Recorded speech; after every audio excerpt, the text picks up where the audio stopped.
Welcome back, fella gorillas. We are talking about Alibaba Group Holdings today, a stock that I have espoused for some time, up 11% today, although still down year to date, as we can see, 25%.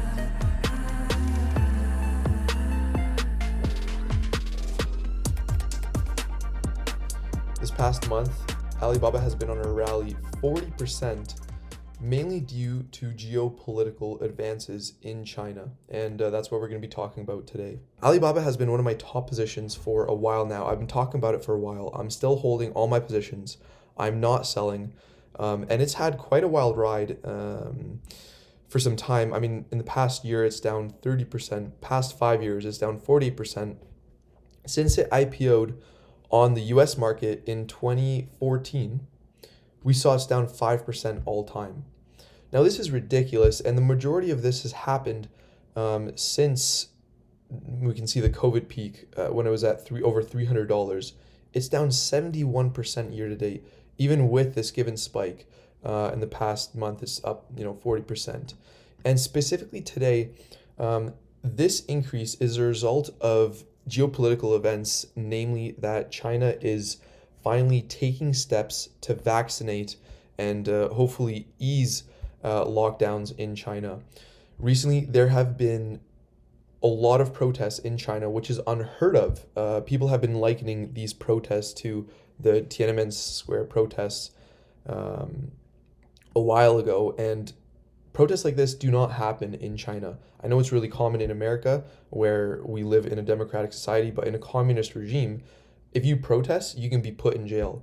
But people in China are stepping outside and willing to take this risks to basically protest against China's running now 3-year COVID lockdown. And of course, there's a huge censorship component on the Chinese internet.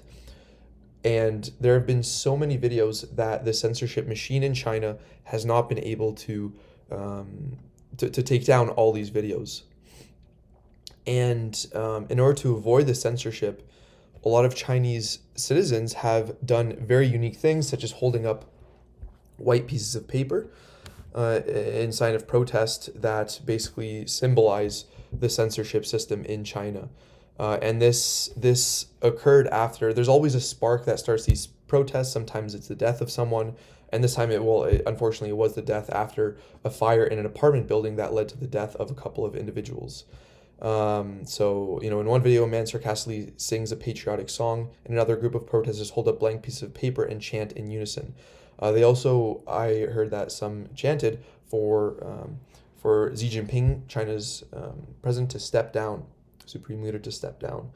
And stuff like this can put you in jail in China. Okay, I know, again, it's not common. You're able to say whatever you want in America, but in China it's really, really not common. So this is definitely unprecedented.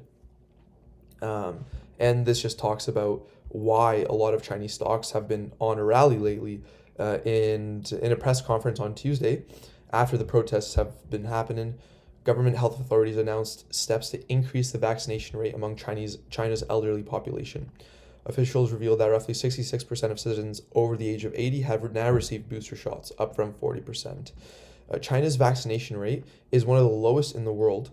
And I mean, who knows if they fudge these numbers or not. But their China-made vaccines, are also empirically less effective than stuff made in England and in America.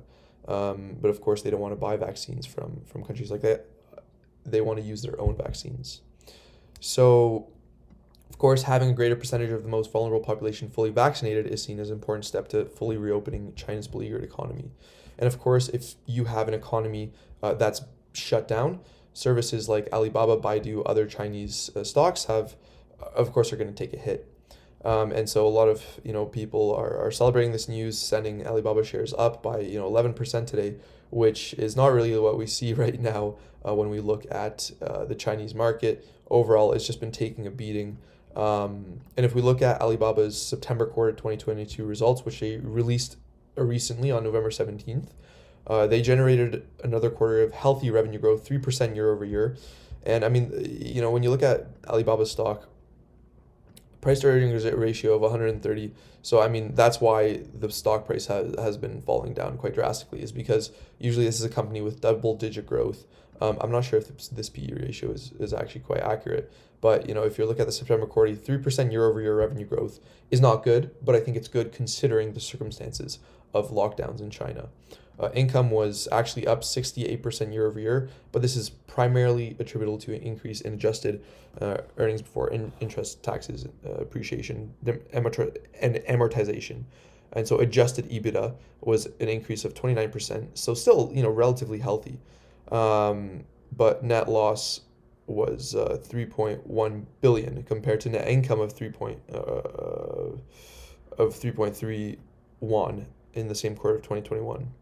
So again, they're losing money, which is not a good sign, obviously. But it's just it makes sense given the geopolitical condition in China. So of course, it looks like investors are celebrating this news. I just wanted to bring this to your attention.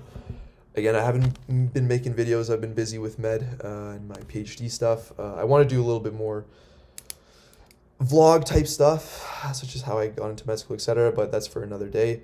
I'm still into stocks, still holding all my positions. Of course, I'm down quite a bit. I think I bought at around $100 was one position. Another position was 180. So of course, I'm looking at more than 50% loss so far.